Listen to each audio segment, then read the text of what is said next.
받았으면 하다.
Participants, esteemed faculty, and distinguished guests, Welcome to the second session of MCM Library Talks. I'm Jessica Tumlos and I'll be your host for today's session.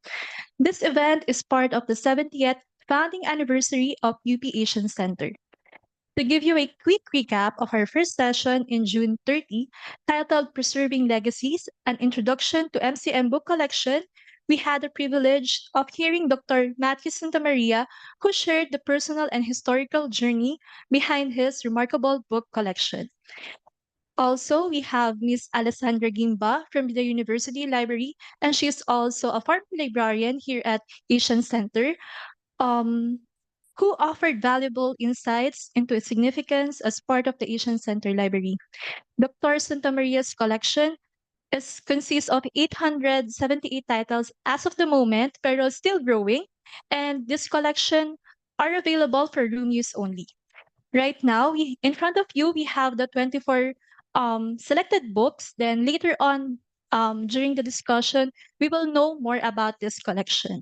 And that brings us to the topic, Rethinking Rarity, Intellectual Resonance, and the MCM book collection.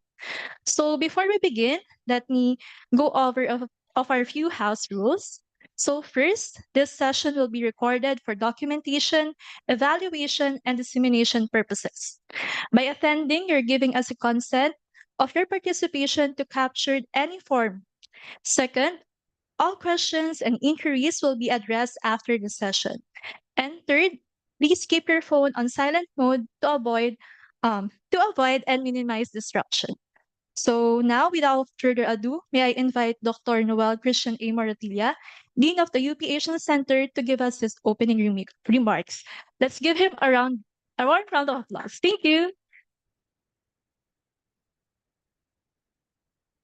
Okay, maraming salamat Jessica. So magandang hapon po sa lahat. Maganda at maulang hapon na rin. I'd like to start by going a bit off on a tangent. The German philosopher Martin Heidegger had a short quip about Marx's famous statement from his thesis on Feuerbach, where Marx wrote, and I quote, "Philosophers have hitherto interpreted the world in various ways. The point is to change it." End of quote. Heidegger said that changing the world requires or entails a reinterpretation of it. And such reinterpretation, but of course, can be facilitated by various strategies such as introspection, experience, and interpersonal engagements. One must also cite the power of books in bringing about or mediating our conceptualization of the world. Many of the ideas and values that we hold dear and influence our decisions at present are because of books that we read in younger years.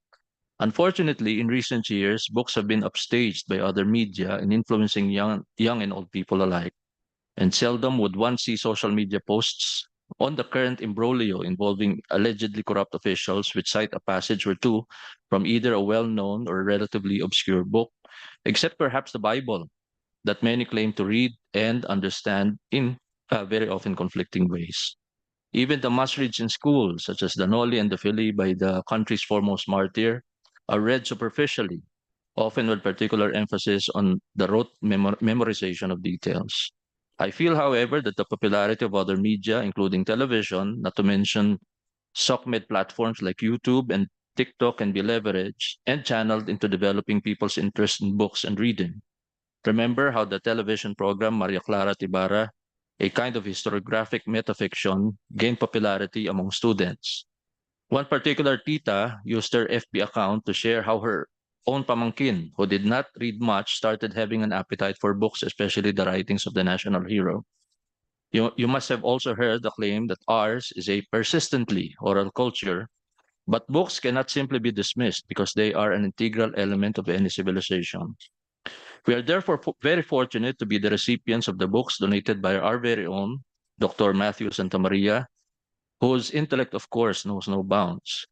Even a casual conversation can be an educative experience when Sir Matthew is around.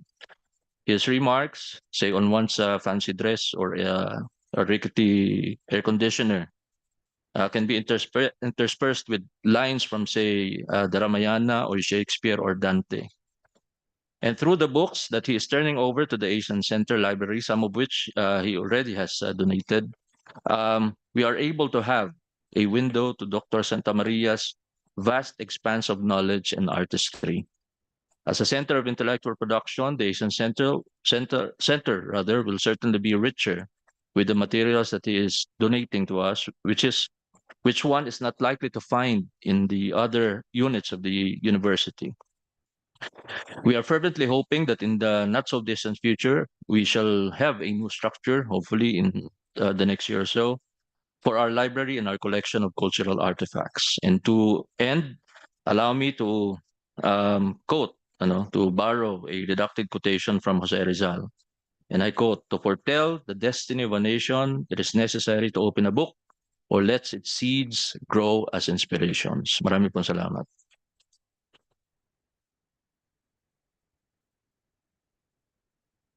Thank you, Dean Moratilla, for that informative welcoming remarks.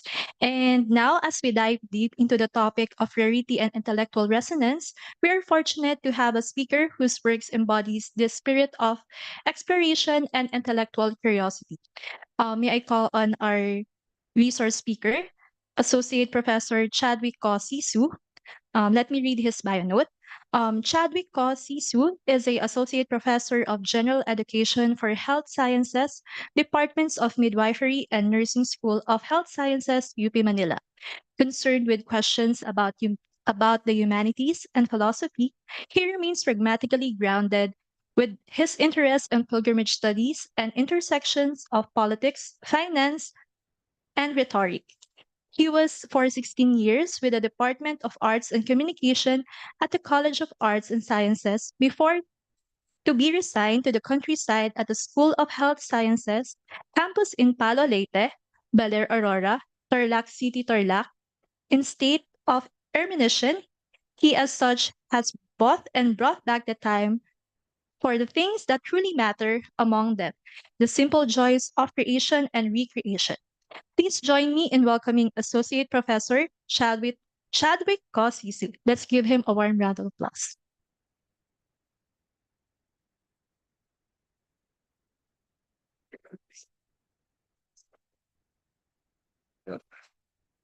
Anyway, okay. So I have 20 minutes to make you think, offend you, or both.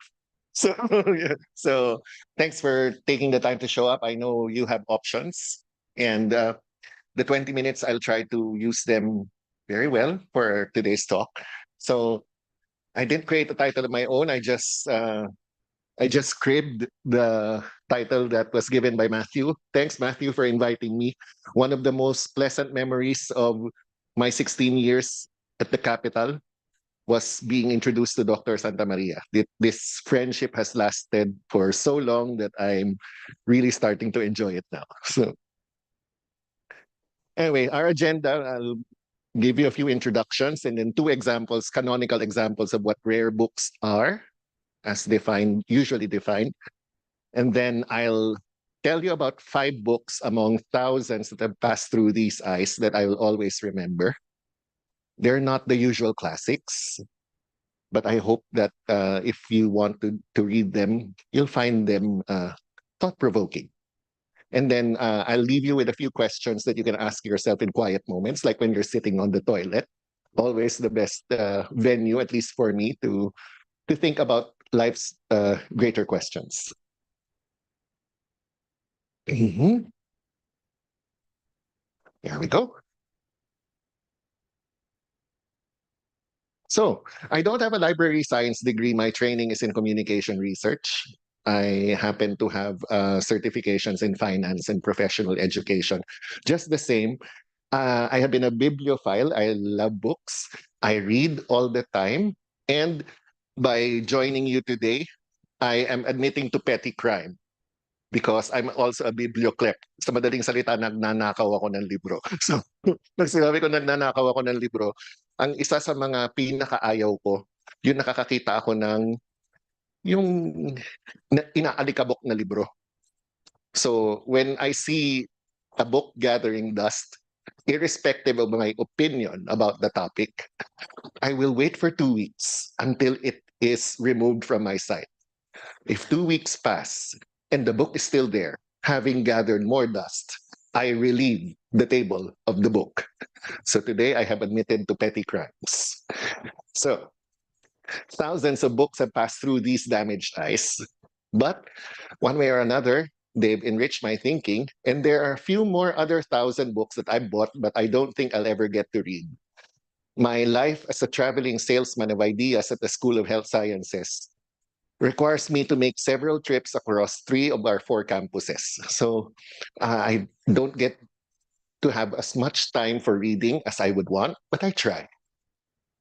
Now, whether read or unread, I have followed Matthew's fine example in that these books will either go to the SHS library or in a community center in Eastern Visayas that I seek to, get off the ground in the twilight of my life, which is probably now.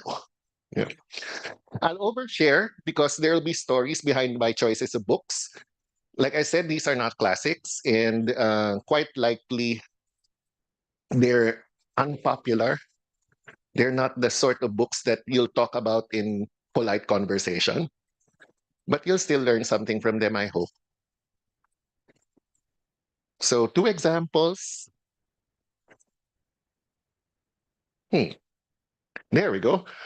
So, the Kish tablet from Sumer may be considered the world's oldest written texts.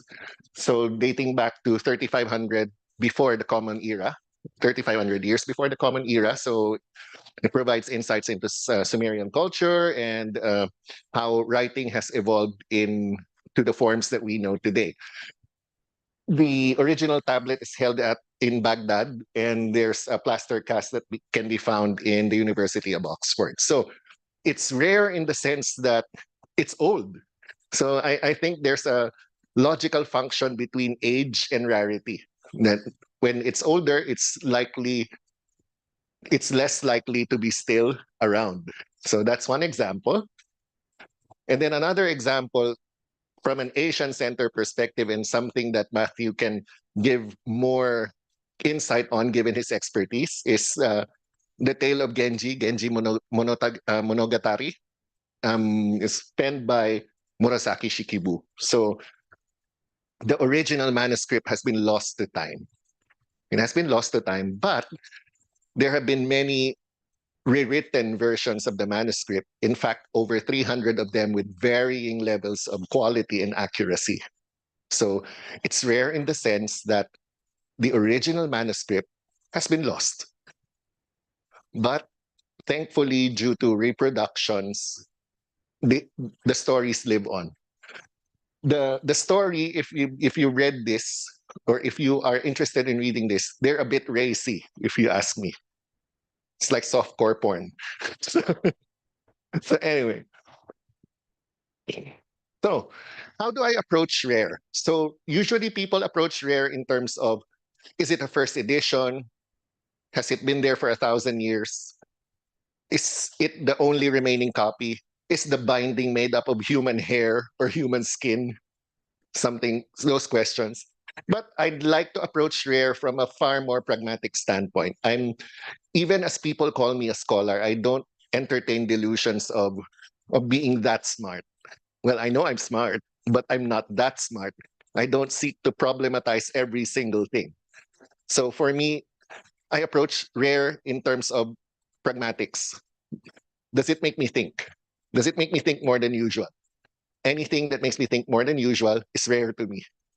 So, um, a guiding quote for me is from T.S. Eliot, who said that we shall not cease from exploration, and the end of all our exploring will be to arrive where we started and know the place for the first time.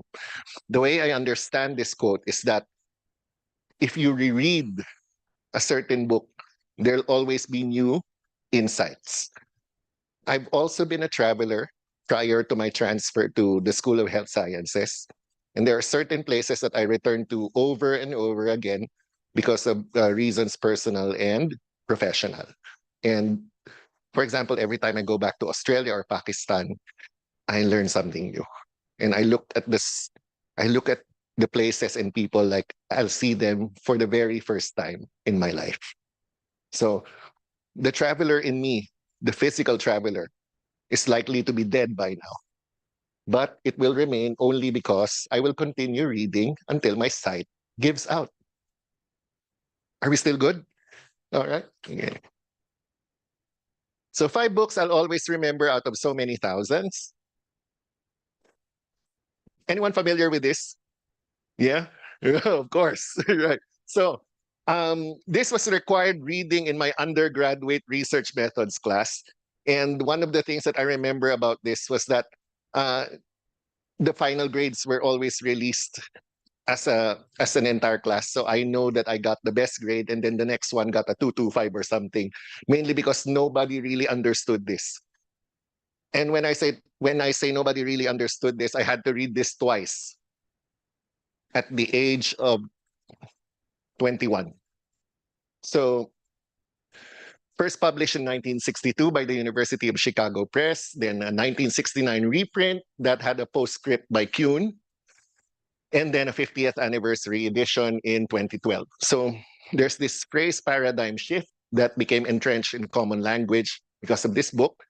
And then what I remember about this book is that prophets are usually unwelcome in their own lands because Thomas Kuhn's fellows, contemporaries, disliked him very much because of this book. But it was meaningful in describing how science is not as objective as we would like it to be. We always imagine science as devoid of values or devoid of consensus when the truth of the matter is far more nuanced. Now, Thomas Kuhn, you must know, was trained from the undergraduate to the graduate levels in physics, but decided to teach general education in history of science. So that's how he ended his career. Now, the next one, this. Mukhang pera kasi ako. Ayan. So hindi ko yon tinatago, hindi ko pinagkakaila. Mukhang pera ako. So bata pa lang ako, nabasa ko na to. So 1996, I'm born 1981, so I read this when I was in my late teens. Now, looking back, this book uh, written by 2 doctorate holders, they introduced me to mixed methods research and writing. So the premise, the thesis of the book is that the truly wealthy people are those who are not showy. They're the ones that you see quietly living in your neighborhood. They don't have the best looking cars. They don't have Hermes bags. But in fact, they can buy out anyone who has those Hermes bags. Now, I'm reminded of this quote: there's only one class in the community that thinks more about money than the rich, and that is the poor. So, on that note, when I first read this, my ambition was to, have enough money, more than enough money to not worry about the things of daily life. And now that I'm fortunate enough to have reached that stage in life, I can say that it wasn't all about money. But the irony of it all is that for you to say that it's not all about money, you first must have an excess of money, right? So, having reread this for around 3, 4 times now, I'm convinced that you must take care of your own backyard before you begin taking care of others. Now, let's see. Did I miss that? Okay. Now, here. So, fairly recent. I'm sure you know him, Anthony Bourdain. So, published 2021. And for my, again, damaged eyes, which I have mentioned for the third time now, it's in a large print edition. Perfect for me. So, I'm a person who believes that you shouldn't idolize anyone, because if you get to know anyone with any level of depth, you will know that everyone is deeply flawed and undeserving of idolatry. But if you had to put a gun to my head and ask me, who's my idol? Whose life would I like to live if I had a chance? It would be Anthony Bourdain. Notwithstanding the fact that he killed himself by hanging. So I like him a lot, and because of the traveling that he did, his way of looking at things, and more precisely, his way of expressing things. It's incidental that he was born in June and killed himself in June, the month I was born in as well. So, what I've learned from this biography is that joy and suffering exist in the private spaces of our minds. So it really doesn't matter if other people think that you're living a good life or not. There's always suffering, and that amazingly keeps me humble. And there are no guarantees even for people who seem to have it all. Like many people would probably kill to live the life that he lived, but he still ended up killing himself. That is a sobering thought. So strangely, when I feel happy or overly happy about things, I reread this book just so I return to some sense of normalcy. And here, um, if you care to ask me about my other research interests, I do have an almost unhealthy interest in thanatology or the study of death. So one of the books that has influenced my thinking is Atul Gawande's Being Mortal. So illness, medicine, and what matters in the end. So 2014, it's left me with questions about death that I still try to answer every day. And um, introduced me to the difference between lifespan and health span. Most of us, of course, understand lifespan as how long we live. Health span, on the other hand, is how long we live with good health. So there's not really much point in living 90 years if you will live the last 30 years of your life unable to walk. So that is something that has always stuck with me. And in 2011, 3 years before this book was published, I actually willed this body, this fat body, to the Institute for Plastination in Heidelberg, Germany, which means that when I die, this body, this vessel gets to be taken to Germany and it will be plastinated. So you may want, if you're interested in such morbid things, you may want to try a Google search on it so you'll understand what I mean more. So reading this book 3 years after that decision convinced me that the approach was correct. I still am a donor. And then the last thing I learned from this book was that funerals are really for the living. I don't I don't know if it's really something that we learn or if it's something that we know but fail to acknowledge or refuse to acknowledge. When we attend funerals, we attend them because we commiserate with the living. We don't really care about the dead. After all, he doesn't know that we're there. And the last, this one I love because I read it so many years ago in my early teens. This is Etiquette for Mistresses. So this was originally published in 1993. It was made into a movie in 2015. Why do I have a copy of this book? I'd like to thank my mother. I thank my mother for having a copy of this book because my mother was a very jealous woman. And she used to always, accuse my father of extramarital affairs. When the truth of the matter is, Carlos wasn't a looker, so nobody really would, you know, take him for face value. So, anyway, without going into too many details, uh, this book I've reread it so many times, and every time I am convinced that it is a nice, beautiful piece of feminist literature. After all, it is written by a woman. It talks about women, even though you can argue that mistresses and wives are cruel to each other. It's women being cruel to women, but I don't believe that. Not at all. So, like I said at the start of this talk, I may make you think or offend you or both. This is the time that you will be offended. So I'm more convinced of the need for women, whether first or subsequent partners, to be independent. To be very candid, I like women to be independent. And I say this as a cisgender heterosexual male. I learned to care very little about societal expectations after first reading the book. I care even less now.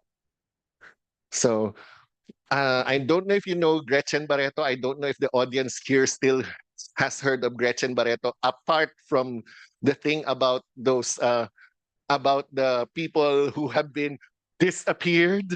Yes. So she can break all the rules because she probably knows them all.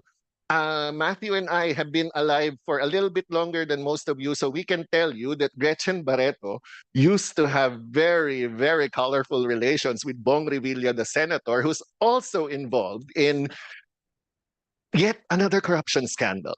Yes. And then, of course, she had the great taste to hook up with Tony Boy Cojuangco, who used to own a majority of PLDT, if I'm not mistaken. And therefore, she's set for life. So I don't know about you, but she seems to have done a very good job. So you can judge her, but she's richer than all of us, and she could buy all of us if she wished to. If she could make, if she could, if I said if she could make bettors disappear, imagine what she can do to us. So anyway, enough about Gretchen Barreto. So here are the questions and quiet moments. We go back to a moment of seriousness. So I'd like to leave you with a few questions. What books speak to us? What books speak to you?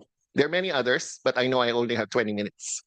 Now, how often do we consider views that challenge our own sincerely held beliefs? The average person, I think, reads only the books that agree with them. We perhaps, for the sake of intellectual development, try to read the books that don't speak to us. That's just a suggestion, of course. Then, in these days of short form content, like, you know, posts on X or Facebook, how much time do books still have? And I hope it's still a long, long time. And then, how do we deal with censorship? Because it's a necessary issue, given that in the marketplace of ideas, the price of freedom is to be offended by material your neighbor finds arousing. So when you're aroused by something that your neighbor finds reprehensible and vice versa, censorship will always come out, will come into the fore. And so if you haven't had the chance to go through this, please visit the Minecraft Uncensored library, where those banned books can be found. And in this case, the whole point of this discussion today, of this lecture today, is to ensure that no book ever goes rare, because all of them, whether you like it or not, will live on. So I'd love to answer your questions if you have them. If you'd like to tear apart my thought process, please do. I love that too. Um, I have my contact details here. I do maintain a pleasant correspondence, and I do respond to email. So on that note, I am very grateful to you for being here. I thank you for your kind attention.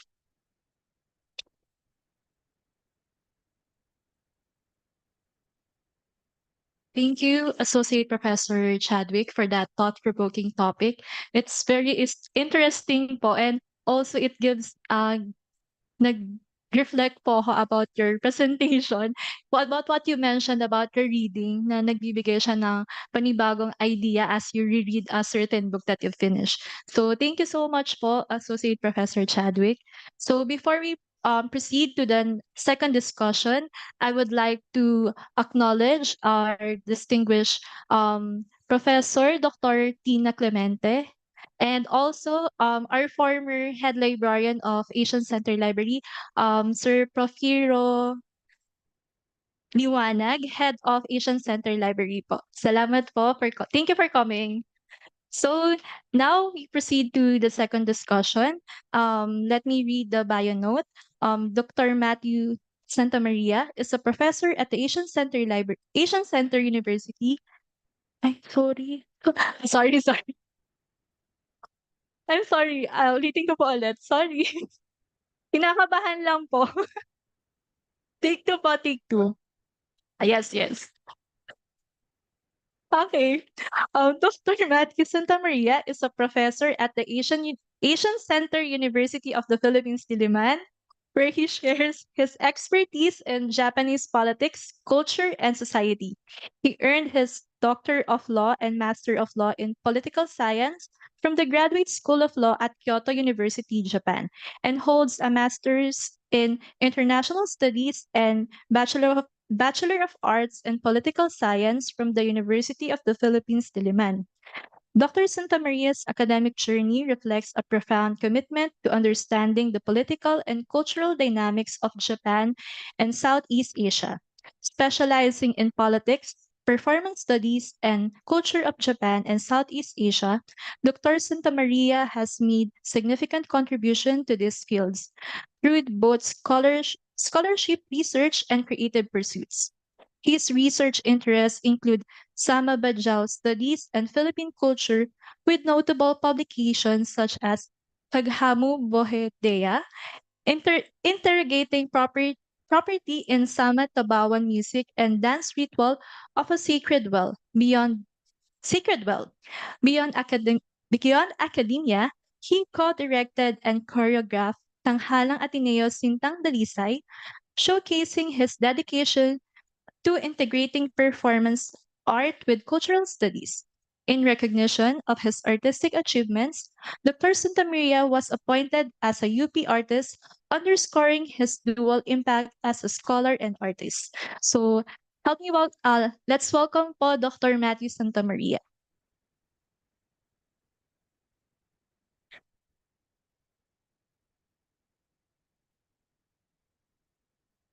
Yeah, thank you very much for that introduction. And yes, I'm always in the library.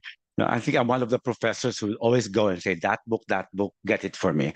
No, I'm the most bossy professor in this college. And yes, and just like one description given to us by Chadwick, I'm probably one of the more disliked ones.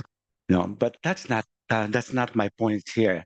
My point is we need to pursue our scholarly endeavors in the most excellent manner. And that excellence is also reflected in collections that we do. And I do hope that other professors will follow suit because I'm only following Dr. Sanyel. Dr. Sanyel has one reading room there full of her books, and hopefully I'll also have mine. No, so maybe we're starting a trend on professorial collections. So today I will be talking about Rarity, and this is the title, Perla del Mar de Oriente, subjective rarity, and four dimensions. Actually, it can be five of a collection. And I'm supposed to point there. Did it work? It did not. Point. Ayaw? Okay, yeah. And let me begin with one piece from literature. And I always do this because that's what I do for my individual studies class. Always go back to the literature and try to understand what rarity is from points of view of scholars who have written about it. And this one is by Alea Henle. And she says that rare books and manuscripts have the firmest possible anchor in the psyche because they are essential elements in the ever renewed process of satisfying human curiosity. And she has a quote from Hausmann: the pleasure of discovery differs from other pleasure in this, that it is shadowed by no fear of satiety on one hand or frustration on the other. Other desires sounds like sex, no? No? But the desire of knowledge never. The eye is not satisfied with seeing prior the ear, filled with hearing. Other desires become the occasion of pain. Yeah, that's so true. I know. A thought just came into my mind. No, other desires, yeah, are subjected to pain uh, through the dearth of the material to gratify them, but not the desire of knowledge. And the sum of things to be known is inexhaustible. And however long we read, we shall never come to the end of our storybook. So the collection is still being collected. Yeah. Till death do I part all of you. talking about death, right? And when you talk about death, it's also talking about retirement. And it seems that I am doing things that move on beyond retirement, like donating this collection to the Asian Center. I'm also donating my paintings and other artworks to the College of Fine Arts. And the dean has already welcomed my donation. And I will be working with former dean, who is a great photographer, that will come up with an annotated catalog. I'm also going to donate my archives to the Asian Center. Last time, a university librarian asked me, can you also donate your archives of recordings and images and manuscripts? And I said, yes, for as long as the Asian Center will be willing to do so, because these are actually the rarer part of my collection. And of course, this is a collection centered on knowledge production. I will also be doing a book on Sintang Dalisay, that great piece of work that I collaborated with director Dr. Ricky Abad of the Ateneo. And I will be writing about my approach to choreography. Because I realized that dancers and choreographers hardly write. Well, I'm the exception. I write, write, and write. And that's why people fear me, because they might appear in one of my manuscripts. Yeah, not in the same light as Fer Liwanag, but more in the tradition of Biliman. Okay. Anyway, I will also be yes, I will also be doing essays on eagle choreography and many things more. I will also do a concert series, and I do hope I can start doing this. I will invite my fellow UP artists to participate in this concert series in honor of the university. Yeah, so I will start doing that next year. So everything is going towards retirement and death. No, but because those are the only two things that are quite predictable in our lives. And we will have to retire and we will have to die. And they're not supposed to be met with sadness, but they should all be met with great joy and celebration. Hala, nag-homily na si Pastor. Okay. Okay, what is the book rare? I will not read through this anymore. But basically says that, well, it's rare. And there's really no definition for it. It's really quite subjective, and that is what the quote is basically telling us. And that's also what Chadwick told us. Things are rare not only because that's the only copy remaining. That's the most obvious thing. But things are rare because of the value placed by the collector on them. No, so I'm not the type who will collect something because it's a one of a kind thing. But if I see it, of course I'll get it. Just like some of the rare artworks that I have, I bought in a flea market, but they turn out to be quite a lot. So there's no such thing as an objective rare books collection. And I continue. Yeah. So I would say that my collection has rare books because of the impression that came to me when I first got them. On last time in Library Talks, once somebody asked a very interesting question: what is your favorite book? And I couldn't name one, but I said that if you're telling me that there are books that I will go back to reread and reread them, there will be three. And fascinatingly, they came from my Japanese collection. It really shows you that I am still a Japanologist, no? Despite being a choreographer and a dancer at the same time. And three books came to mind. And the first is by Basho. Of course, this is a translation. It talks about Matsuo Basho's journey from Kyoto to Edo. And that's why it's the narrow road to the deep north and other travel sketches. So he wrote a kind of a diary when he was traveling to Tokyo, it was called Edo at the time. And as he traveled, he saw so many things. He saw people dying. He saw prostitutes trying to earn a living in such dire conditions. But each time he goes from one place to another, he composes a haiku. And that's why Basho is now our haiku master because of this work. And his work, it becomes more interesting and more valuable because he himself annotated it.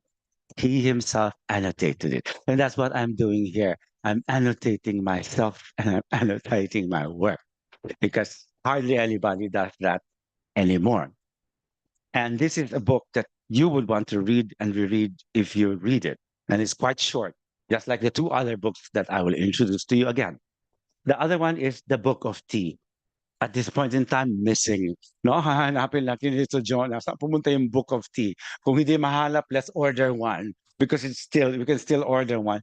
It's about, it's a comparison of how Japanese culture is different from Western culture using the tea as a template. And it's written by Okakura Kakuto, one of the most important aesthetic theorists in Japan. It's written in such a way that you wouldn't want to put the book down. And it's also a short book, which you can read perhaps in one day's time. And the third is, and the third is, and the third is, naku, nawala na, nag-click, click, and click. Ayan, In Praise of Shadows by Tanizaki. If you want to understand Japanese aesthetics, this is the book to read. Actually, it's a very short essay. It's about 40 pages long. And you can read this in half a day or even less. And it talks about how Japanese artifacts or artworks are best seen in the shadow rather than in full light because the houses of Japan are usually in shadow. No? And that's why the glimmer of gold and silver becomes very beautiful when seen in this ambiance of chiaroscuro, no? Meaning the play of lights and shadows. Very beautiful book. And these are the three books that I always would recommend to my Japan studies students. They will give such deep insight into Japan studies at the same time, give you so much pleasure. No? Pleasure. You read it and you keep on smiling like that. Siguro pag nakita niya ako nakasmile, siguro binasa na naman niya ulit yung libro. No? I really recommend these three books, and you will understand the value when you yourself read them. Continuing forward, another important thing. Why are the books rare? Because of the memory associated with them. Every book has its story, and each story is my own encounter and engagement with the scholars who have written them. And it shows you that the more I have of this, the more I realize that I am already an elderly person. You know? I just turned 59 yesterday. Yeah? And next year I will be 60 and I will start receiving pension from the SSS. Mabuhay ang Pangulong BBM. May increase na po kami ngayon. Okay? Okay? Thank God there is no second term, ano? Okay? Tama ba? This is right, right? Okay, sige. Back ako doon. Back ako. Yeah. Back. I'm gonna back it. Okay, memory. Okay. This one. Forward. Yeah. I'm sure you're familiar with Ray Aleto's Passion and Revolution. Right? And I think I have the old copy. Sorry, I couldn't find a picture. And I have, the first time I showed this to Ray Aleto was when we were in the Kokusai Koryu Kaikan, or the dormitory of Kyoto University. And he was there for 1 year, and I was there for 9 years. Okay. And Ray was there. Ray, I have a copy of your book. Can you please sign it for me? And she said, "My God, Matthew, you still have that copy?" And I said, "Yes, I do," because that's the very first version. And of course, yes, Ray. This book is interesting because it belonged to a friend of mine who passed away in the 1990s, and her collection, part of her collection, went to me, and so this is part of the Cecilia Hidalgo collection. But since I had it with me, I had Ray Eleto signing it. And I don't know if I was able to capture this in my PowerPoint. Let's see. Yes. Yes. This is another one, huh? Yes. Basically, he says, "Dear to Matthew Santa Maria, wishing you success on the treacherous road of Philippine academia. Don't you love that? That makes it rare, right? Treacherous road. And ito naman, this one he gave to me. So Ray gave me a book. No, how many you can claim that, right? Uh, Ray Aleto gave me a book, and he says, I have to give you this book, Matthew. It's probably one of my more important books, Filipinos and their Revolution. And take note, what did he say there again? For Matthew Santa Maria, wishing all the best to the rising star of the UP. The rising star. I am a star. I am rising. At that time, I think I was rising. Now I'm just declining. But that is what Ray has to say. So that makes it rare, right? Mm. When the author says that you're the rising star, when the author says that your road will be treacherous, right? And that makes it special. This one is another one from the Cecilia Hidalgo collection, book written by Belinda Aquino, good friend of mine. We cannot find the Japanese piece. It should be somewhere. Philippine sage, the politics of plunder in Japanese, no? And we have to locate that. It is somewhere in the collection. And this one, I've long been an admirer of Rasil Mojares, and we're not good friends, but long. So when I asked him to write it, he said, "What's your name?" I said, "Matthew," and then he just signed it. Walang dedication. Apparently, books like this with no personal dedication can be more expensive than the ones with a personal dedication. Because this can be sold to any other person, and that person can claim, "Oh, this has been signed for me," no, because a generic signature. You know, so, but this is important because of his discussion of Trinidad Pardo de Tavera, Isabel de los Reyes, and I think Paterno, no? People who are rather underappreciated in Philippine history. This is very nice. Oh my goodness. If there's any book by Mojares that you should have, it should be Waiting for Mariang Makiling. And I had a lecture patterned mostly from this book. I called it Waiting for Filipinas because I think we're still waiting for Filipinas to emerge. I hope when we start executing all of those people who stole billions from us, maybe Filipinas would have already come, would have already arrived. And then we can say that we have become Filipinos, no? And we are Filipinas. We have to stand up for our rights, no? And not simply sit around and wait for things to happen. Imagine communities by Benedict Anderson. We just had an argument, an academic argument, before I asked him to sign this book. So that's why it has no sign na lang siya. Sign. Benedict Anderson. Well, we actually we became good friends after that. He was also in Kyoto University.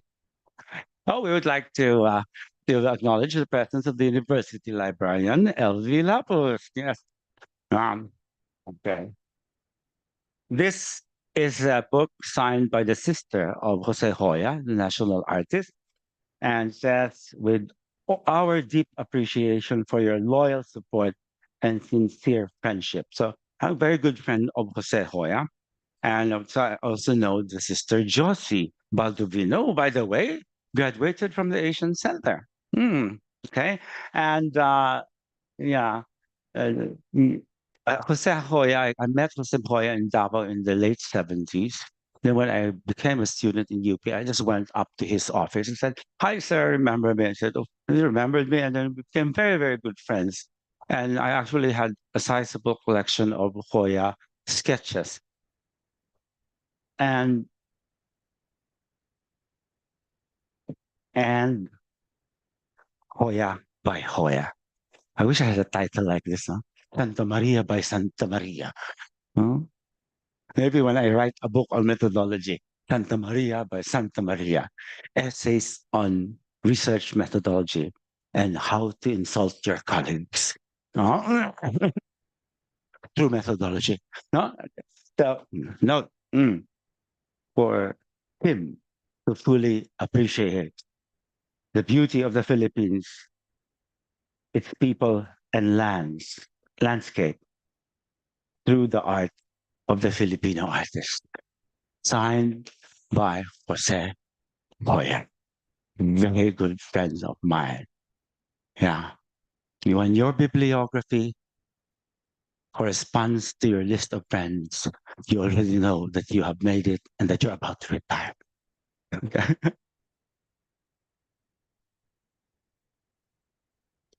Ruben Cañete. Pause for a moment. Baka maging teardrops to. So I should stop crying. You're not gonna cry. Yes, Ruben, I will not. I will not cry. And this is his book on masculinity for all the memories of joy and laughter. Yeah. And really such a wonderful scholar. And it's good that I got to know him and that I was able to pirate him from the art studies department. And he joined us for a few years before he eventually passed. Sacrificial bodies. Maganda ito. To my dearest Matthew, life in UP is a sacrifice. And then what's that? Hence, the body is the crucible of progress. Probably the best quote from Ruben Ramos Cañete, who had around 15 books to his name. Oh, another pillar, another dimension of the collection is knowledge production. And I will have a caveat. This next section is about kayabangan. Now, after all, UP professors are known for their yabang, apart from their excellence. And if you have yabang, you better have the record, the track record for it. So I will show you my track record, a little glimpse of it anyway, because it's not yet over until it's over. No, the final is when I finally exit from this life. Okay. Oceans of Sound, published in OMS in Haydn in Zurich and in New York. I was a co-editor and I have a chapter here, a very important chapter on the Samo Bajau, Eagle and Ritual. So main editor Birgit Abels. So this is one of those path-breaking books on Sama Bajau. And then everything becomes very interesting afterwards. More people get to know about Sama Bajau and more people start emailing me, asking me for their thoughts, for my thoughts on Sama Bajau because of the series of books that I published with other scholars. Sounding the dance and moving the music. If there is any book that contains the who's who in Southeast Asian performance, this would be the book.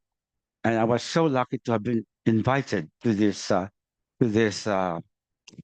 volume because the you see the editors are Mohammed and Noor Mohammed and Kenda Seputat, and they are one of the top choreologists and musicologists of Southeast Asia. And if you look into the book, they are the top scholars on Southeast Asian music and dance. And represented there, representing the Philippines, will be yours truly. I'm truly humbled because I'm not a musicologist in training and not a choreologist, but I have become one through practice. So it's my dedication to the Asian Center. Okay. And then very recent, I think this is 2024, I think.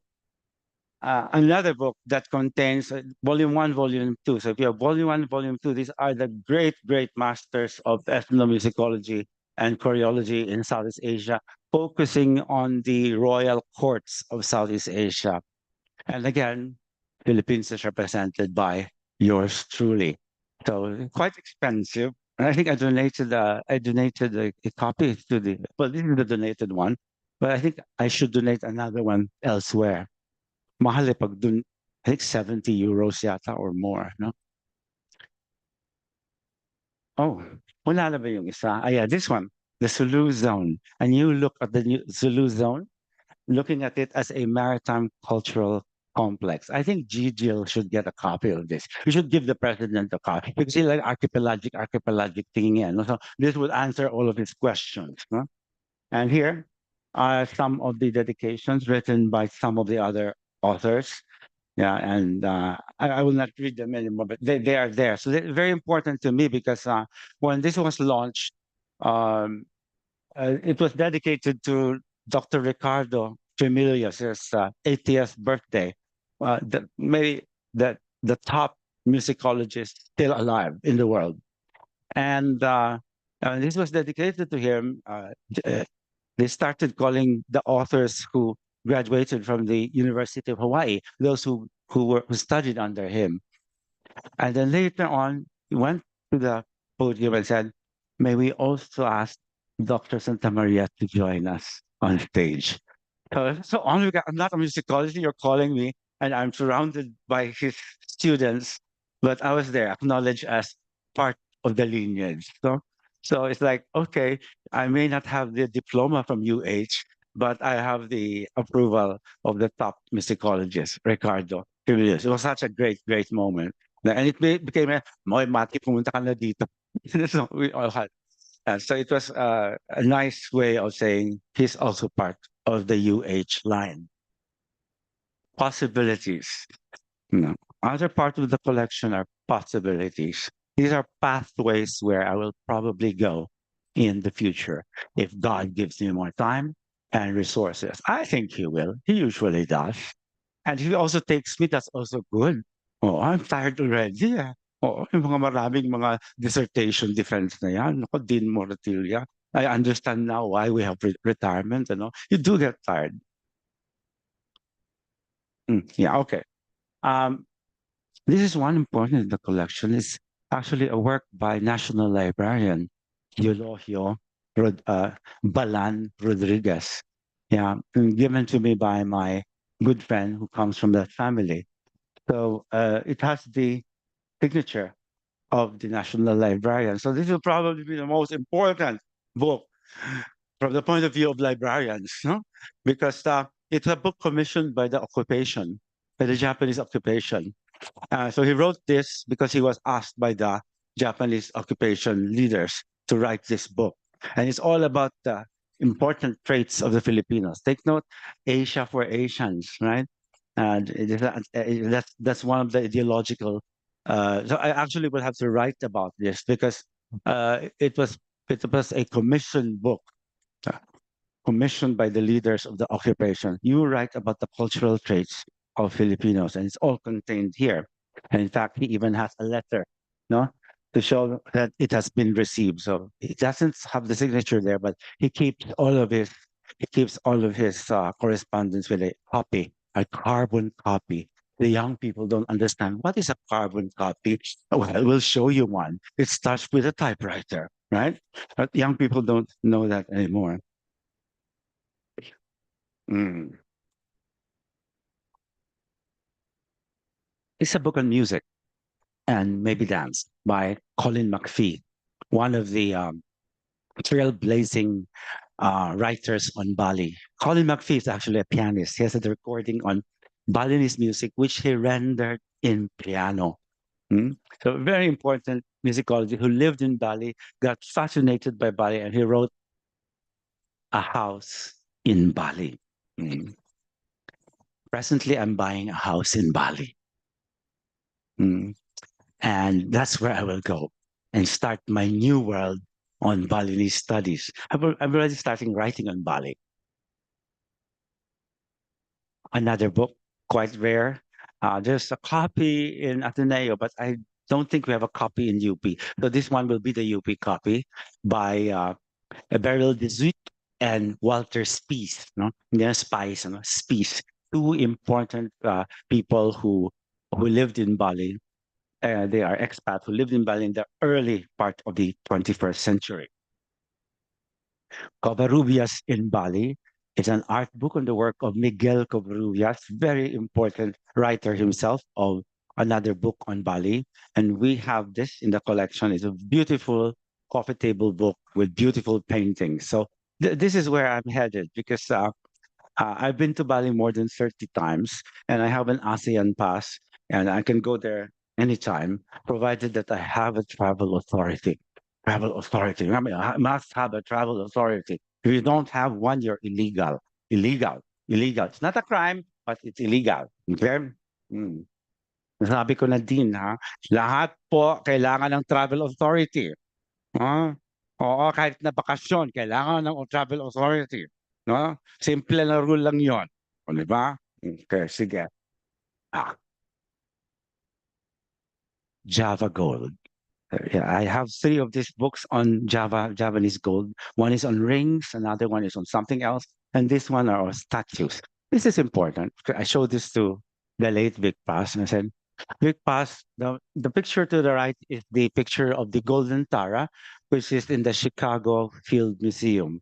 Probably the most important artifact ever excavated in the Philippines, but not in the Philippines. Uh, It is in gold and it's about this size. Mm. So that's the Golden Tara to the right. This is another artifact seen recently in Indonesia from the Majapahit period. Take a look at the two. They are related. No? They're not the same, but they more or less show the different aspects of that Tara, the Bodhisattva Tara, the one who delays the entry to nirvana so that they may help other people reach enlightenment or satori. No, so one is in the Field Museum in Chicago, the other one is Indonesia. That's a real connection there. I do hope that we get back this artifact because what is it doing in Chicago? It should be in the Matthew Santa Maria collection. Mhm. Diba? Okay. Okay. This one is no longer possible. This is a possible fifth. You can never really collect something if you don't have an interest and you don't have an undertaking.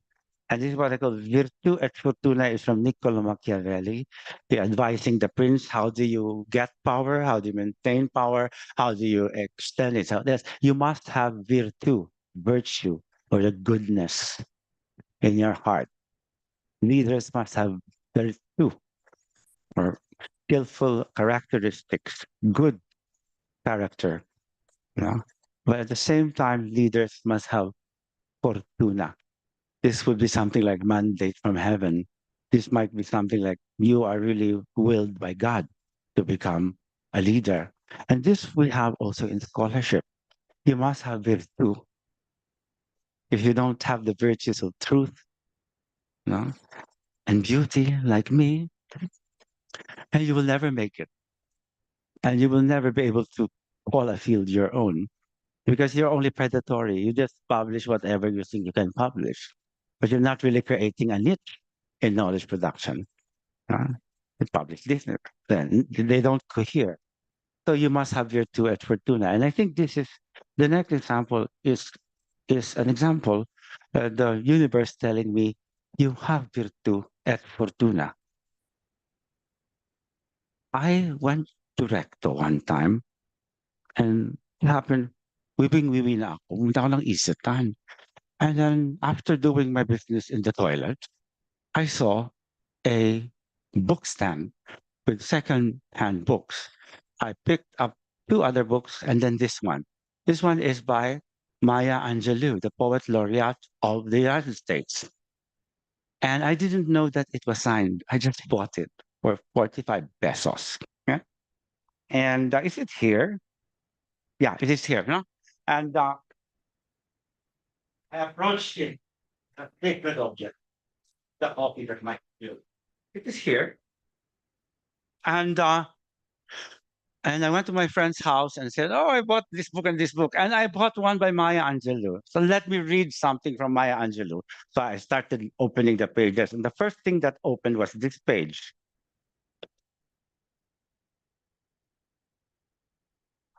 The exchange rate was 43 to a dollar at that time. And I got $1. So I bought it and I got a reimbursement. What do you call that? Uh, if you believe in such a thing that there's no such thing as coincidence, that everything emanates from the will of the master creator himself, you will say that he's sending you a very important message. And then when I opened the title page, lo and behold, an autograph by Maya Angelou herself. when things like this happen to you, you know that you must be walking the right path and that you have really done the good race and that you are being given the blessing of go ahead, pursue it. But see, I'm not materialistic. I have the true, the good, and the beautiful. This now is a part of the Asian Center collection. A very, very beautiful book, probably the most priceless because of that story of going to Isetan, using the comfort room, buying a book, getting a reimbursement, and having the autograph of the great Maya Angelou. Maya Angelou, by the way, is the poet who recited the poem during the first inaugural of Bill Clinton. No? So, very important poet in the United States.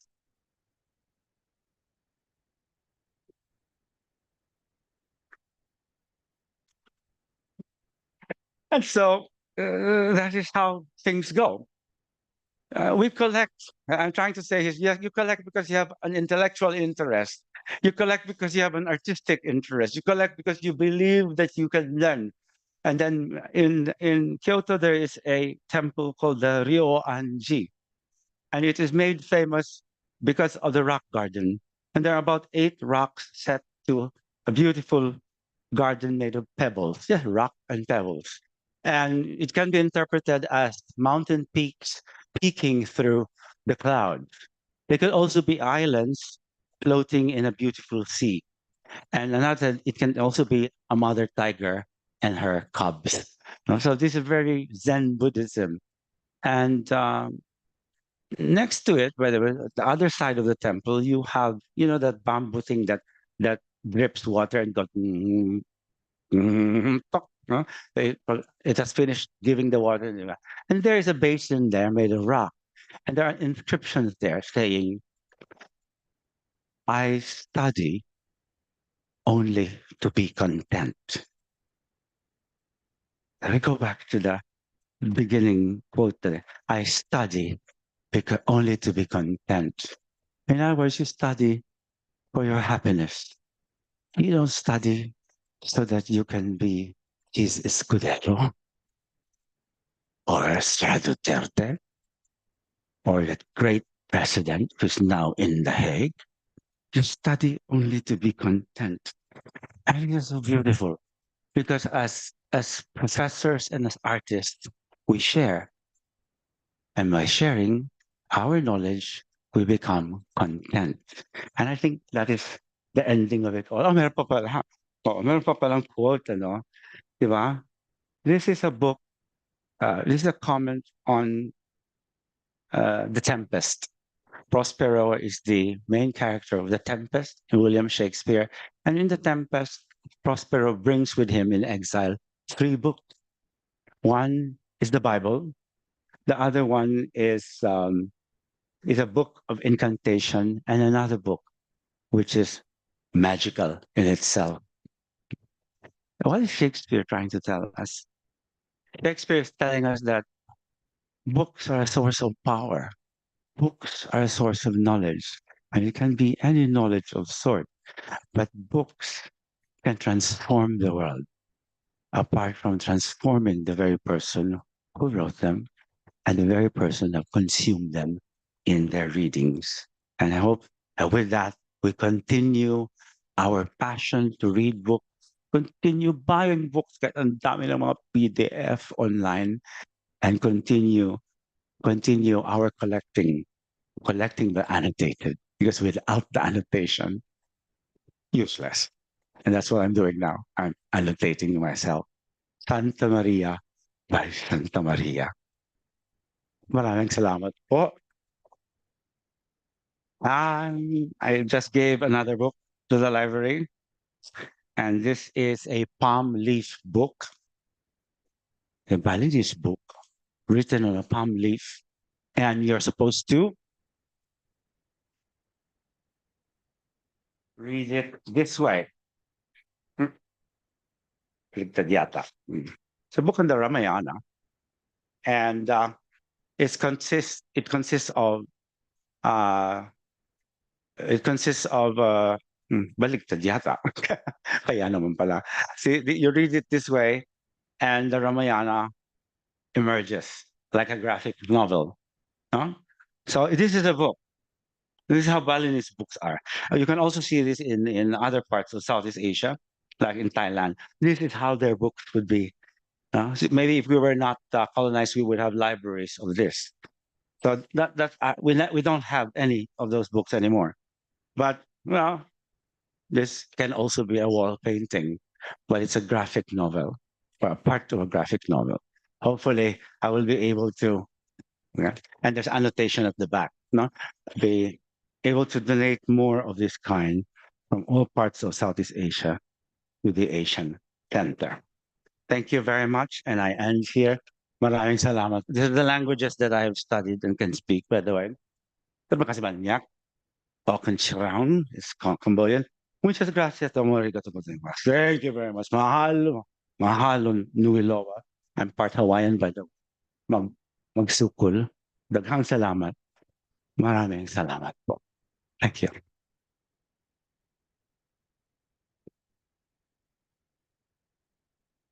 Thank you so much, Dr. Matthew Santamaria, for sharing your valuable insight and stories behind your very unique collection po. And before we proceed to our question and answer po, I would like to acknowledge our esteemed faculty, Dr. Mark Taliara. Thank you for coming po. And also for our distinguished guests, Mr. Darius Martinez, editor from Diliman Review. Thank you for coming, sir.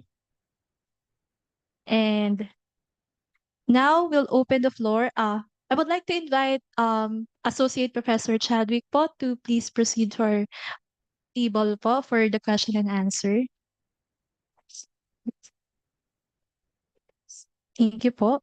And now we'll open the floor to your questions. And this is your chance to ask questions as what Dr. Santa Maria and Associate Professor Chadwick discussed po. And feel free to ask question or share your thoughts about the collection po. So, meron po tayong mic sa likod. So, sino pong who would like to ask questions?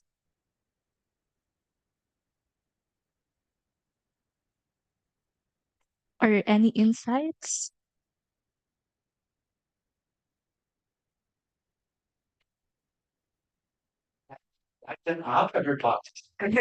Portion. It's not the thesis or dissertation defense. Huh?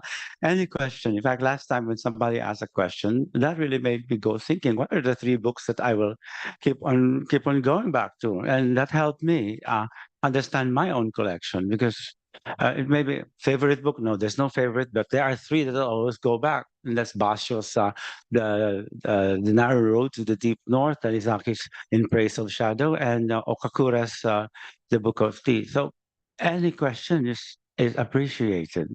Yeah, and yeah, don't be afraid of the demonic Santa Maria in front of you. That is an image that's been cultivated through the years, no? But there's another side of Santa Maria. It's not demonic at all, no? Okay. O na lang. Okay. Yeah. So, okay, Matthew. Well, I was going to ask that question. Your three favorite books. But anyway, I'd like you to think about three things that that are ideals representing your scholarship, and then tell us what three books correspond to that. Mm. Yes. Yeah. I think I did mention that in the section of what section was that? It's not impression, but we had memory, we had impression, we have memory, and then we have what's the other one? Knowledge production. Yeah, the knowledge production. There are books that will correspond or that contain chapters, because I'm still writing my own books right now. But if there are books that contain my scholarship very well, those will be the book, and that's why maybe we can flash them again. The one on knowledge production.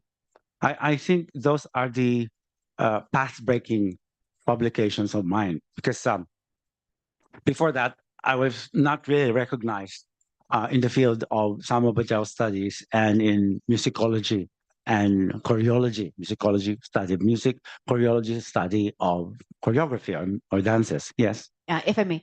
No, Matthew, I mean, by ideals, I mean, because I'd like to explore the more personal aspects of your scholarship, like ideals, like creativity, perseverance.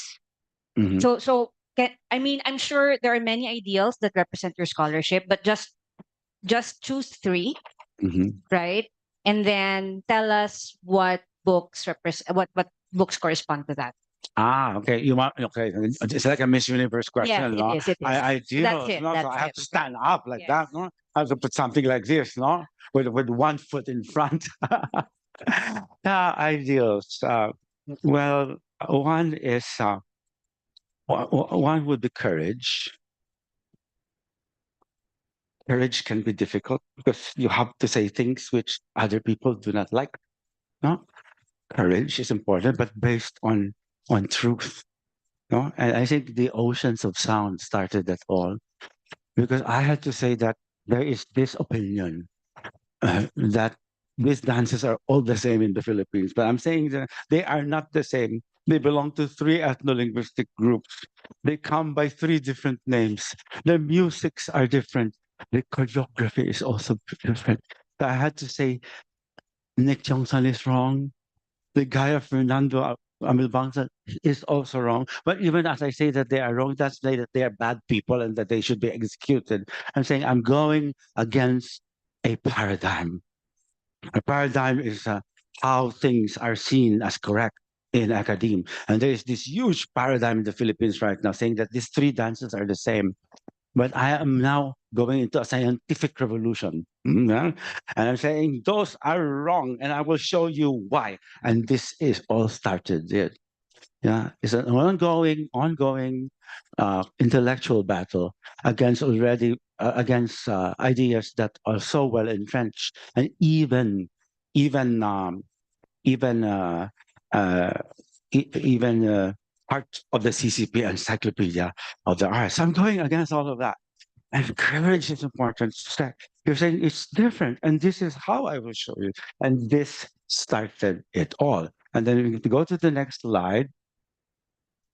This operationalizes it at the level of movement and music, like how the gong dong dong, the bong song, gong dong dong, dong dong dong, dong dong dong. There's actually a correspondence between music and movement, and this is where I was tasked to write about it. You know, because that's the tutorial note, and I wrote about it. So nobody can do it because nobody else able to find it. So this one is I was asked to write a chapter because they know I know my field. And why did I know? Because I was so curious. Curiosity is important, and so is doubt. You remember Meryl Streep in that beautiful film, Doubt? Revolutions can start when you have doubt, no? And when you doubt, then you look at it, you become curious. Ano ba talaga? And then when you look at it, then you see other things. And that's the beginning of a contribution. But it has to begin with courage and then curiosity. Curiosity. Okay.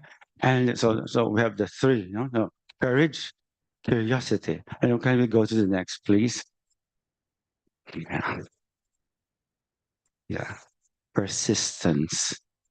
I was asked again, and I said, "What will I write about?" And there's a persistence. You can find dance studies everywhere. And I saw it in a epic chant. I'll go back to the epic chant, and I went back to the field and gathered more epic chants, and then wrote chapter on this. It's so important, very important, because I'm saying the chapter here basically says that even if we look at the epics, we will understand why things are like that in the field. I've been content on that. So we have courage, we have curiosity and passion, and I think this one is persistence.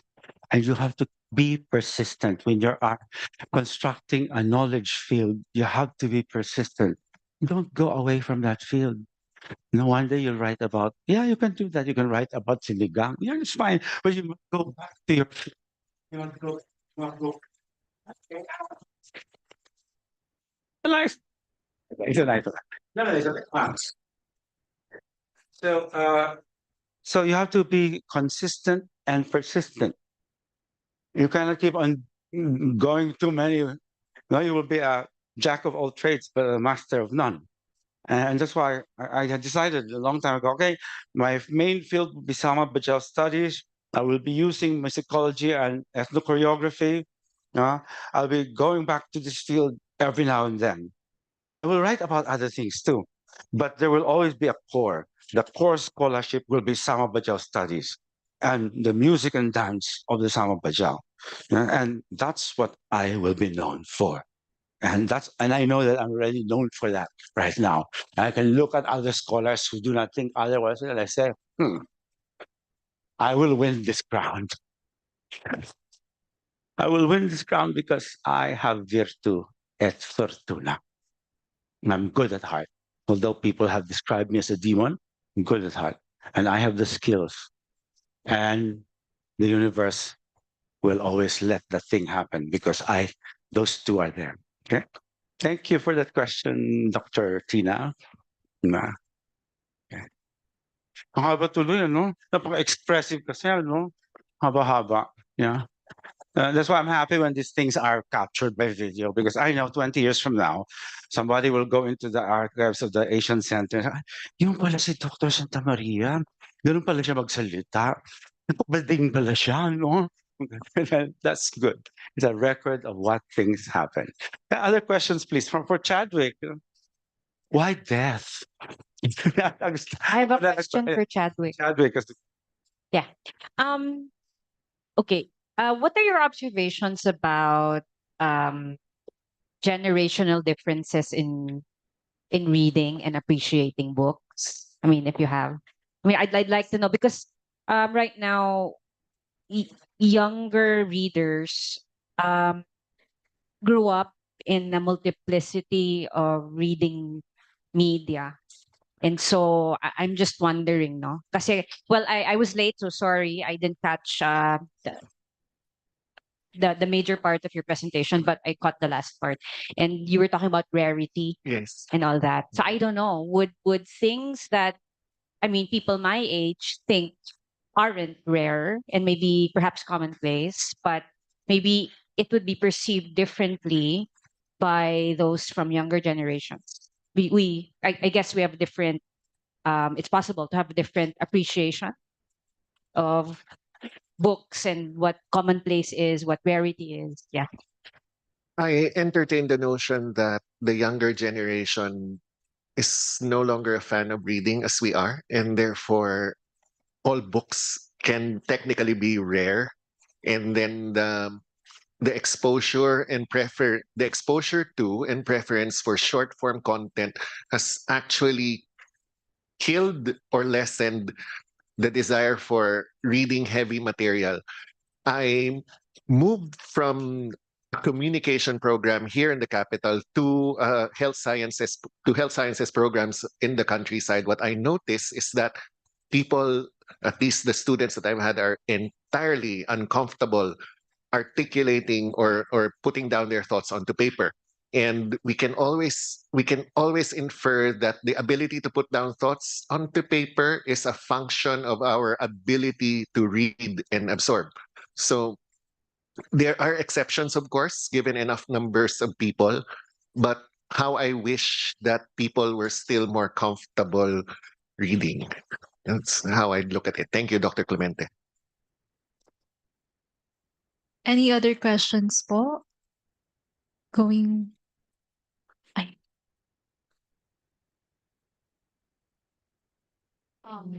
My question is for Dr. Matthew Santa Maria. You mentioned earlier in your talk that you were only one among the few writers of, dance, performance, and choreography, because dance and performance and choreography is kind of hard to put into paper since it involves movement. So, what advice would you give to young scholars who would want to go into writing dance, writing on performance? Thank you. Thank you for that question. And I think my advice would be in line with what Chadwick just said. Before you write anything, read.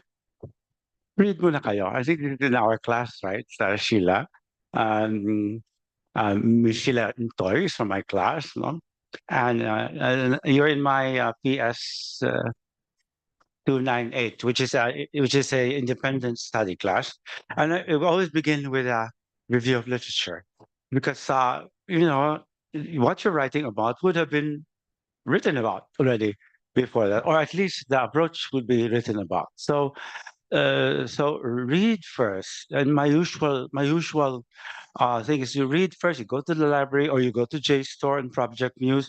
You just read first, and after the 10th article or the fifth book, you will already know what to do. It becomes so clear. Don't try to say that it has not been written. That's a sad excuse, no? So read first. The second is retool. So read, retool. I retool. You must know how to read notes in order to look at the rhythms and the rhythmic patterns. You must know how to read uh, Western notation, and you can also learn how to read some other forms of notation, like the tubs or the time unit box notation. So you must learn how to read different notations in for music. And what I can do at a very minimal way is the dance notation. There's also dance notation. You see, if you describe dance, it's very difficult. Take one step with your left foot, followed by a rondo jump to the right. Continue the rondo jump to the front. Step, fully. Haba-haba nun. Ang haba nun kung movement ang dinidescribe mo. But if you know Benesh, which goes this way, or a lava notation which goes that way, you just go like, yeah, okay, I got it. Okay. Yeah, yeah. You can actually communicate with other scholars, and you can replicate the movement by reading the notation. Well, then third, you are not an island. You must attend conferences. You must belong to an organization. You do not say that I am the only expert. Nobody can. No, you go to the conferences, you subject yourself to criticism, subject yourself to questions. It sharpens your mind. No, we attend conferences not because we want to go shopping afterwards, no, but because we want to sharpen our mind. We also go shopping afterwards, di ba, Ma'am LV, di ba? But the more important thing there is that you have the humility to present something, and you have the humility of somebody telling you that that part is not really that good, Matthew. Baka you might want to. So you have to do that, no? And the scholars that I am engaged in with this debate hardly participate in international conferences where you are actually putting out your work for criticism. That's important. And then when you're writing articles, di ba? You're writing when you're referee, they will tell you what's wrong with your articles. Maiiyak ka talaga. My first publication, 3 times. It went back and forth. 3 referees, no? But that's how you sharpen your methodology. That's how you sharpen your ability to read the field. So I think those are the 3 things I'd say. Read first, What's the next one?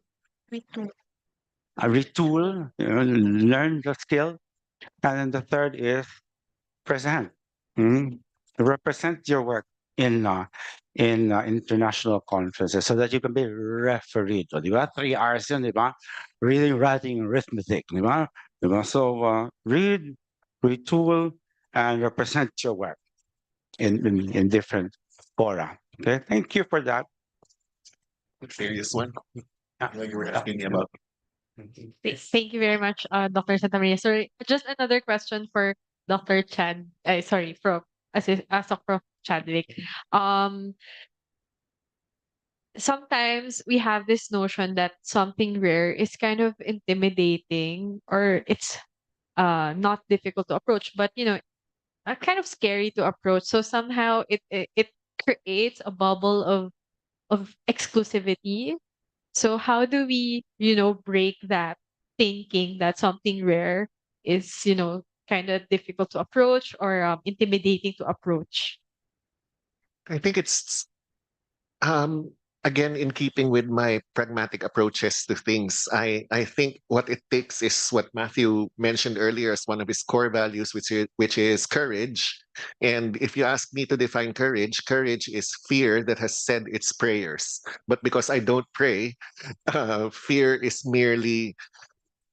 um, merely emotion that as fear is merely that decision that you've stuck to shivering and quivering. So what I mean by that is uh, there's really nothing. s- I don't feel anything special about rarity in that sense. It's the only one that has survived. It's different, but okay. So there's nothing really amazing per se in something that has survived the test of time. It only means that it hasn't been hurt enough or been destroyed. So what we need to do is approach it with an open mind, perhaps, and make a good faith effort to preserve what remains of it, and then we can all move on. And the world tends towards entropy. I think I look at life that way. The world tends towards entropy and everything gets destroyed eventually. So if you have the time to focus on something that's still there, do so if you want to. And some other people will still do it because again, the the the, the stock of knowledge in this world, in this earth, will will always be there, and it's essentially impossible for all of us to know everything. Some other people will do it. I'll do it for myself too. So just courage, I think. I'll add, kasi yung rarity na yan, no? This session is really about rethinking rarity. And what we're saying here is that when something is labeled rare, that's because somebody said that it is rare, but you might not agree with it. And besides, maybe the rarity is based on the fact that it's the only remaining copy. Okay, Kebs ko. The only remaining copy. Di, Xerox copy natin yan. Punta ka sa shopping center, press, no? Book alike yan. Book alike, no? Okay, sige. So, because somebody said it's rare, but we all say, oh, rare pala siya. That's why I say my presentation here that these books are rare because of this memory. This book is rare because of that encounter with knowledge production. This book is rare because that's from my point of view of a scholar who collected the books. No? The library will have its own collections policy on rare books. No? But sometimes what really happens is that, ay, wala lang kopya. Ilagay na natin sa rare books yan. May mga ganyan, di ba, Ma'am LV? But always take note that there's a person there, a human being, not an AI, who said that it is rare and based it on certain parameters. Now we're questioning that because we want to present our own definition and conceptualization on what is rare. What is it? From my point of view, this has value. Di ba yung libro ni Ocano, Pamantayan. Ano yung pamantayan natin, di ba? Ang pamantayan ng kalagarian ay ito. Ang pamantayan yan, that's what we're basically saying. And that's why you need courage, no? I once had to choreograph Jose Rizal's Mi Ultimo Adios for a person, well, I did it, to recite it while dancing it at the same time. Okay, so I would not have done that if I did not have courage. No, the courage, by the way, is also a function of skill. and the ability. If you don't have that, then you will really be overwhelmed by Jose Dios Patria or Dorada. Has to be. I did all of those 14 songs with two other dancers. I had a nice microphone, so I was reciting the poem at the same time dancing it with two other dancers. That's one of the most difficult pieces that I have. And I wouldn't have done Romeo and Juliet, Sintang Dalisay, and the whole Eagle choreography had I not have the skill, had I not had the years of going to the field. Like not years of researching is not the same of years of living there. Okay? That's a different thing.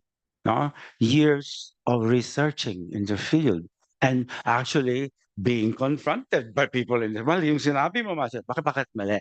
No? So you have to have courage in order to do something. Otherwise, we will not wake up. We'll stay in our room, and October 9 just passed. You turn 60 next year, and nothing has happened to your life. Some things have happened to my life because I have courage. Mm. Diba? Diba? We have to say it. And we're not afraid to make enemies because we have the data to show you why. We also have the conceptual framework to show you why. Di ba? Data-driven daw may conceptual framework. Kasi depende sa conceptual framework, baka iba yung data na hanapin mo, di ba? Yun lang. Thank you. Death.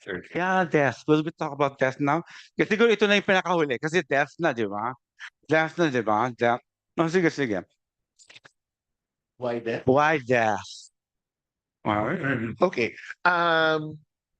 Earlier, when Dr. Clemente was asking Dr. Santa Maria about his values, he mentioned the two that he mentioned is proof of why we're good friends because we share the same values even without conferring with each other. Without independently, we turned out to be sharing the same values. Number one is curiosity, and what he calls persistence, I simply call perseverance because when I hear the word persistence, I think of viruses and so I call it perseverance. Yes.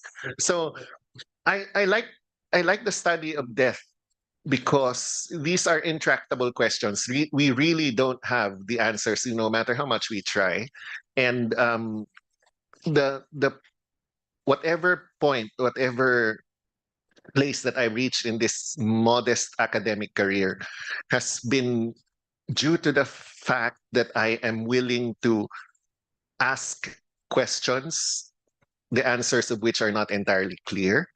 And I am also willing to face intractable questions, which means that even if I don't know the answers, I'm willing to entertain every notion. So death is just one example, the other one being religion.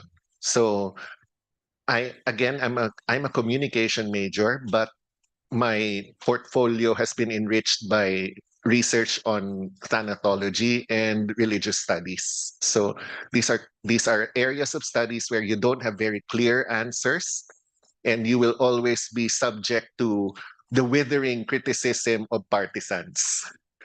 So in the matter of death, I am very interested in it because nobody gets out of this life alive.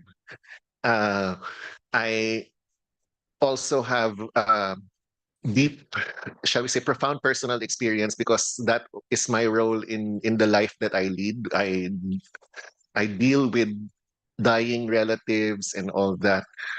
Before transferring to the School of Health Sciences, I was actually about to enroll in a mortician course, but then again, life happened, pun intended, and so I moved to Leyte instead of this.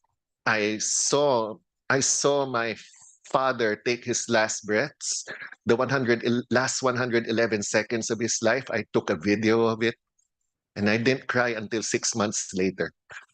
So, it, you know, um, we would like to look at death as connected to religion. People will be born again and all that. Again, my bent is always practical, and I think it's the end of it all. I'm very interested in the process of dying, of grieving, of coping, and it's such a wide spectrum. that there will never be a lack of research areas or areas of inquiry in there. So I'll have a career.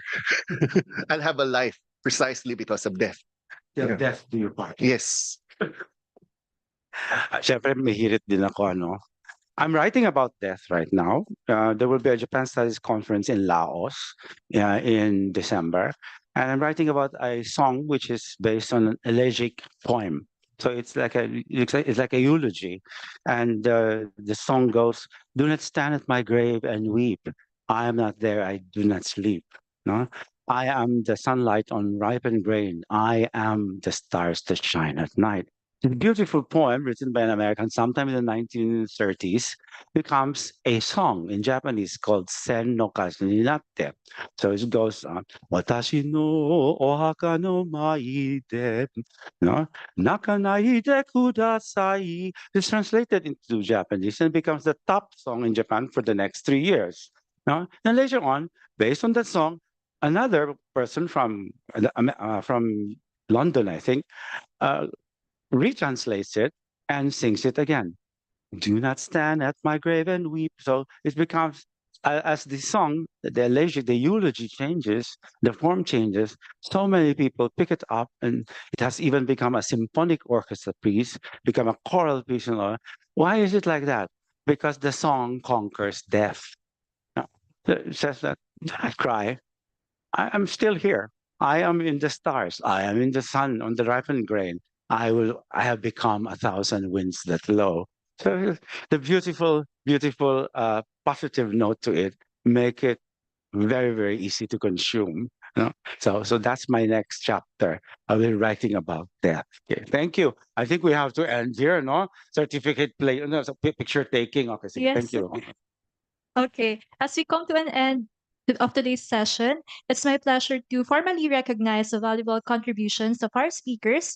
To show our appreciation, I would like to invite Dean Moratilla, Ma'am Elvira Vilapus, and Ma'am Jonna Calamanan to award a certificate of appreciation. So let me read the citation. The Certificate of Appreciation is awarded to Associate Professor Chadwick Kosisu for serving as a resource speaker in the lecture of Rethinking Rarity, Intellectual Resonance, and the MCM Book Collection held on 9th of October at the Seminar Room, Hall of Wisdom, Asian Center, UP Diliman, Quezon City, signed by Dean of Asian Center, Dr. Noel Christian A. Maratilla.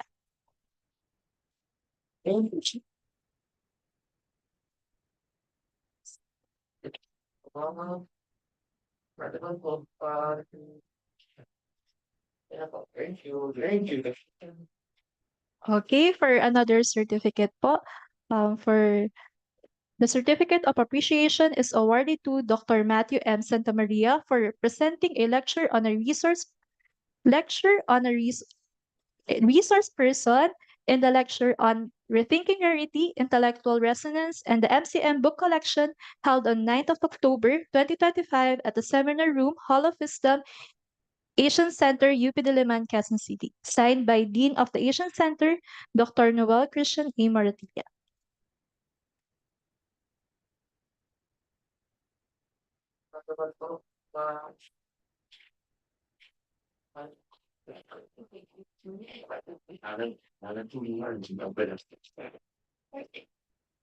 Okay po.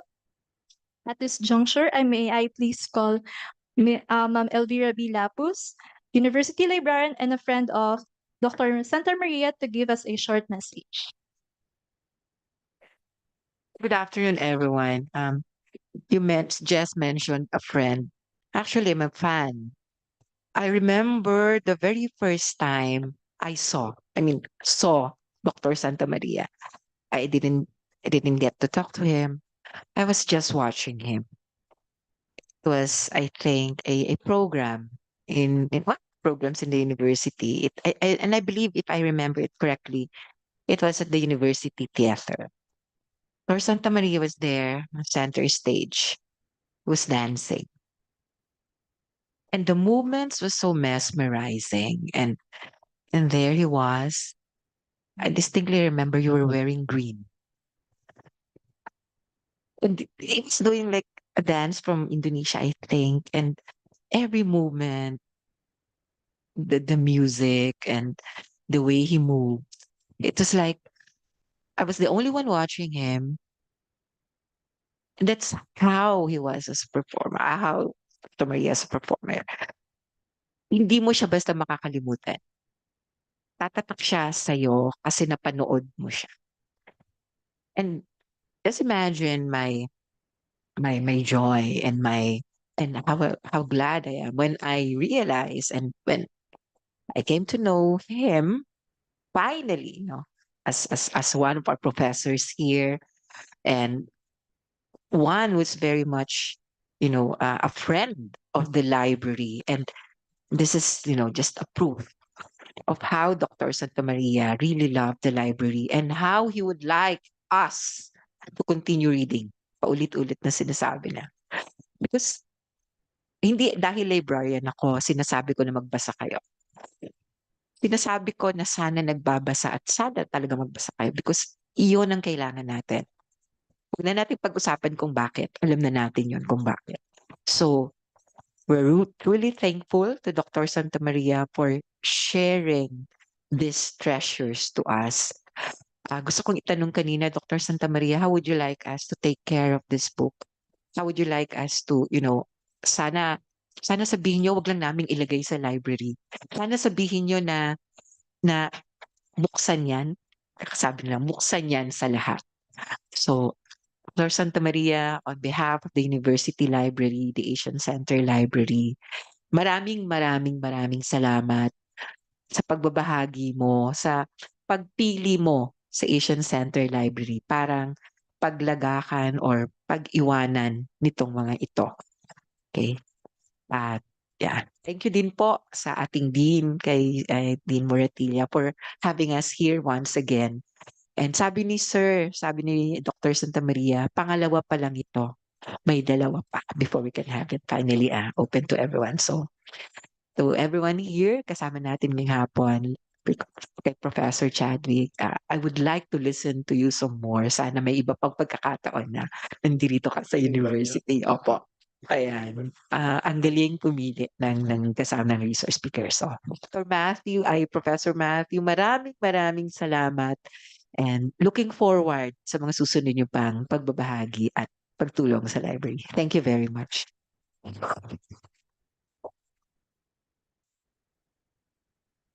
So this ends our today's session. We would like to thank everyone for attending the second session of MCM Library Talks. And I would like to give floors to Sir Matthew for any invitation. Yes. Thank you po.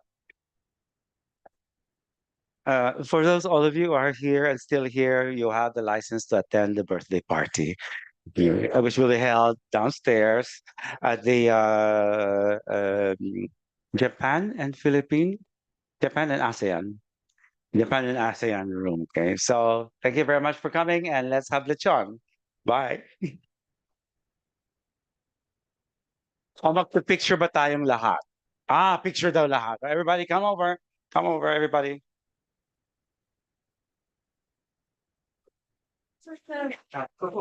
Come now because the lechon is waiting. Stand up now, everybody, and let's try to squeeze into whatever space we can.